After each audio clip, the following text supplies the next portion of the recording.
What's up mga pre, ako yung host, Alvin Pacheco, at welcome sa Pinoy Rig Enthusiasts, kung saan bibigyan namin kayo ng mga reviews, insights sa mga unboxings. Ngayon, nandito tayo sa ROG or ASUS Booth. Makikita nyo sobrang laki at kasama ko ngayon si Sir Anton Harvey. Hello guys! Magandang araw o gabi o tanghali o madaling araw kung anumang oras nyo ito pinapanood. Hello sa inyo sa mga followers at viewers ng Pinoy Rig Enthusiasts, no? So, hello, ako si Andy. I'm the head of marketing of ASUS Republic of Gamers at nandito kayo sa aming napakalaking booth. So, this is our first time, Alvin, no, to join ESGS 2018. Bakit? Siguro marami nagtatanong bakit, no? Simple lang. Marami kaming fans, maraming ROG users na nagtatanong, kailan kayo sasali sa ESGS? Ang simpleng sagot, this year. No. So ngayon, sino-showcase namin complete ecosystem of ROG products, no?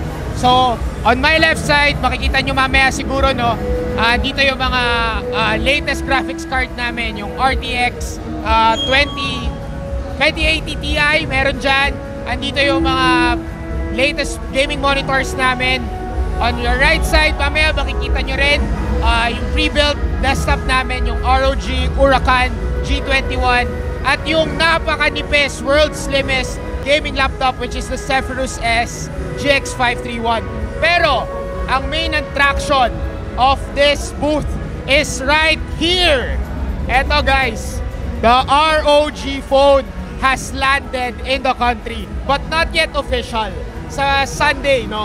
Official announcement, Alvin. So everyone's so excited about it. Oh, tama. Kasi ngayon, guys, sino-showcase nila yung ROG Phone dito sa ESGS 2018. So, Sir Alvin, last year, sumabay kayo sa ESGS, may hiwalay kayong booth. Correct. So, ngayon, sumama kayo sa ESGS, sinokase nyo lahat ng pwede showcase sa ROG, and also, nilakihan nyo. Yung booth namin. Yeah. Actually, last year, ginawa namin yung ROG Masters APAC Finals, no? So we got the entire booth, our entire hall.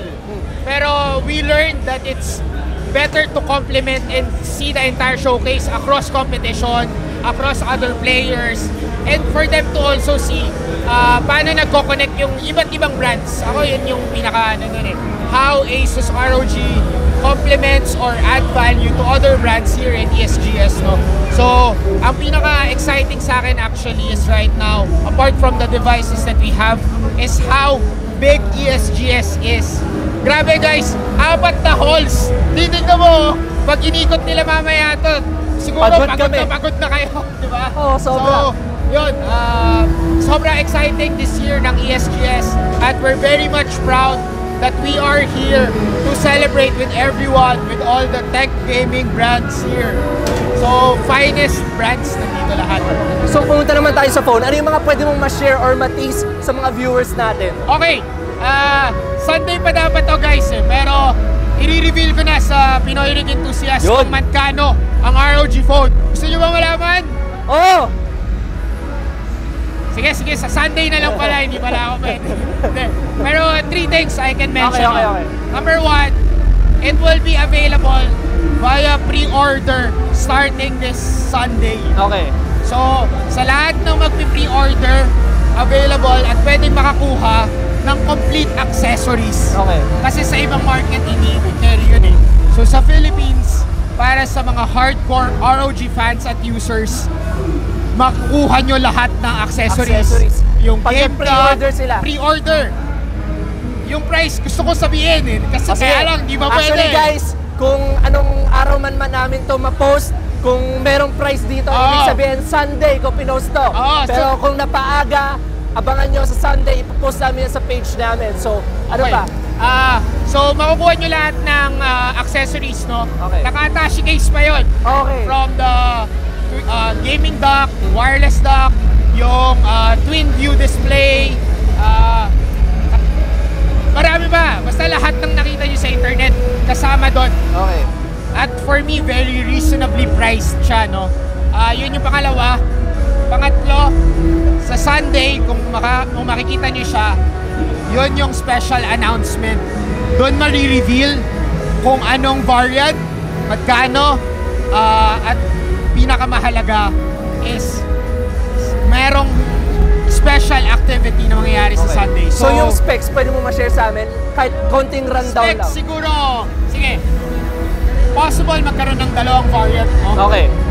Isang 128 gig, 8 gig 128, at isang 8 gig na 5112. Okay. 512. So 512. Yun yung pinaka-basic na I can share, no?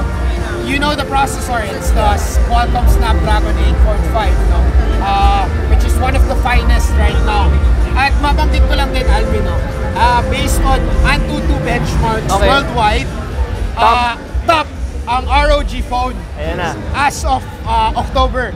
Of course, we don't know if what kasi, happened November.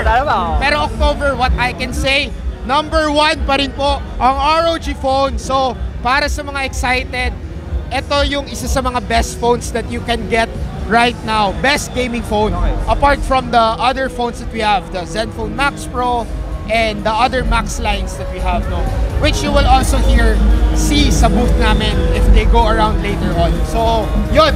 Okay, so guys, yun nga yung sinashowcase nila dito. Most of all, ang laki ng booth nila. Nandito yung RTX nila, yung mga Zephyrus yung bagong Zephyrus na kinover natin last event sa Okada. Tapos ngayon, nandito yung ROG Phone. So maraming salamat, Sir Ambe. Anong gusto mong sabihin sa mga fans ng Pinoy Rig Enthusiasts at ng ROG? Okay, sa mga fans ng ROG, ASUS, Pinoy Rig Enthusiasts, kayo lagi ang panalo. So lahat ng ginagawa namin, yung mga products na nandito, para sa inyo yan. At syempre sa mga fans ng Pinoy Rig Enthusiasts, big shout out kay Alvin sa paggawa niya ng content para sa inyo. So again, saludo and lagi na lang ASUS ROG number 1. Alright guys, so dyan natatapos ang ating coverage dito sa ESGS 2018 ROG or ASUS Booth. So kung nagustuhan nyo itong video na to, i-like nyo, kung di naman i-dislike, at huwag nyo kalimutang mag-subscribe. Kung may mga tanong kayo about sa ROG Phone, sa mga naka-showcase dito sa ROG Booth, huwag kayong kalimutang mag-comment below at may mga sasagot naman ng mga pre dyan. Kaya kung nagawa nyo na i-like, dislike, comment, subscribe. Maraming salamat mga pre at see you on the next episode.